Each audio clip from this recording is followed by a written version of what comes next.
മക്കളെ, ജെറൂസലം വചന കൂടാരത്തിൽ നിന്നും ഇതാ സ്ട്രീറ്റ് മിനിസ്ട്രിയോട് ചേർന്നുകൊണ്ട്, കുഞ്ഞുമക്കളോട് ചേർന്നുകൊണ്ട് പല വ്യക്തികൾ നമ്മുടെ മുമ്പിലൂടെ കടന്നു വരികയാണ്.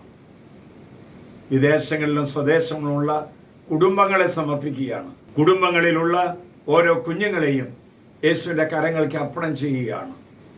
കുഞ്ഞുങ്ങളൊക്കെ വളരെ വളരെ പ്രസിദ്ധമായി തീരുന്നൊരു കാലഘട്ടമാണിത്. വെറും വട്ടപൂജ്യമായിരുന്ന ആളുകളെല്ലാം സംപൂജ്യരായി തീരുന്നുണ്ട്. എന്തുകൊണ്ടാണെന്ന് അറിയാമോ? കൃപ നിറയുന്നത് കൊണ്ടാണ്. ദൈവകൃപ നിറയുന്നത് കൊണ്ടാണ്.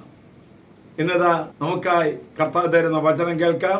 ലൂക്കയുടെ സുവിശേഷം 2-ാം അധ്യായം 40-ാം വാക്യം. ശിശു വളർന്നു, ജ്ഞാനം കൊണ്ട് നിറഞ്ഞു, ശക്തനായി, ദൈവത്തിന്റെ കൃപ അവന്റെ മേൽ ഉണ്ടായിരുന്നു. ഓക്കെ, വചനം കേട്ടില്ലേ? യേശു വളർന്നു. വളർന്നപ്പോൾ എന്തുണ്ടായെന്ന പറഞ്ഞത്?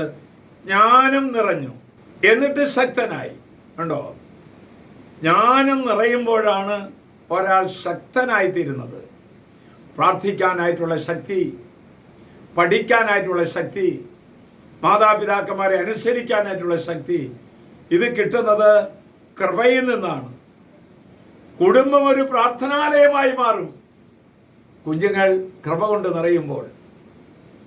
കുടുംബങ്ങൾ ഒരു യൂണിവേഴ്സിറ്റിയായി മാറും കൃപ നിറഞ്ഞ കുഞ്ഞുങ്ങൾ നിറയുമ്പോൾ. ഈശോമിശിഹായ്ക്ക് സ്തുതിയായിരിക്കട്ടെ.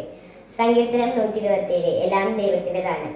കർത്താവ് വീട് പണിതില്ലെങ്കിൽ പണിക്കാരന്റെ അധ്വാനം വ്യർത്ഥമാണ്. കർത്താവ് നഗരം കാക്കുന്നില്ലെങ്കിൽ കാവൽക്കാർ ഉണർന്നിരിക്കുന്നു വ്യർത്ഥം. അതിരാവിലെ എഴുന്നേൽക്കുന്നതും വളരെ വൈകി കിടക്കാൻ പോകുന്നതും കഠിന പ്രയത്നം ചെയ്ത് ഉപജീവിക്കുന്നതും വ്യർത്ഥമാണ്. തന്റെ പ്രിയപ്പെട്ടവർ ഇറങ്ങുമ്പോൾ കർത്താവ് അവർക്ക് വേണം നൽകുന്നു. കർത്താവിന് ദാനമാണ് മക്കൾ, ഇതിന് ഫലം ഒരു സമ്മാനവും. യൗവനത്തിൽ തന്നെ ജനിക്കുന്ന മക്കൾ യുദ്ധവീരന്റെ വസ്ത്രം പോലെയാണ്. അവ കൊണ്ട് ആവനാൻ നിൽക്കുന്നവർ ഭാഗ്യവാന്മാർ. നഗര കവാടത്തിൽ വെച്ച് ശത്രുക്കളെ നേരിടുമ്പോൾ അവന് ലജ്ജിക്കേണ്ടി വരികയില്ല. Thank you Jesus. രാജാവിനും ഭിക്ഷക്കാരനും കൃപയുള്ളവരായി തീരാം. ഉടമയ്ക്കും അടിമയ്ക്കും കൃപയുള്ളവരായി തീരാം. ഡോക്ടർക്കും രോഗിക്കും കൃപയുള്ളവരായി തീരാം. അധ്യാപകനും വിദ്യാർത്ഥിക്കും കൃപയുള്ളവരായി തീരാം. കൃപ കൊണ്ട് നിറയണം. കാലഘട്ടത്തിനനുസരിച്ച്, പ്രായത്തിനനുസരിച്ച് നമ്മൾ വളരുമ്പോൾ ദൈവത്തിൻ്റെ കൃപ നിറഞ്ഞ് നമ്മൾ ശക്തരായി തീരട്ടെ. ആശ്വാസപ്രദമായ രാത്രി, പ്രതീക്ഷാ നിർഭരമായ പ്രഭാതം, സൽപ്രവർത്തികൾ നേർന്ന ദിവസം നൽകി നാം എല്ലാവരെയും അനുഗ്രഹിക്കട്ടെ. ഈ ദിവസങ്ങളിൽ കുഞ്ഞുങ്ങളിലൂടെ കർത്താവിൻ്റെ വചനം നമ്മുടെ പക്കലേക്ക് കടന്നു വരികയാണ്. അവരൊക്കെ യേശുവിൻ്റെ കൃപ നിറഞ്ഞ മക്കളാണ്.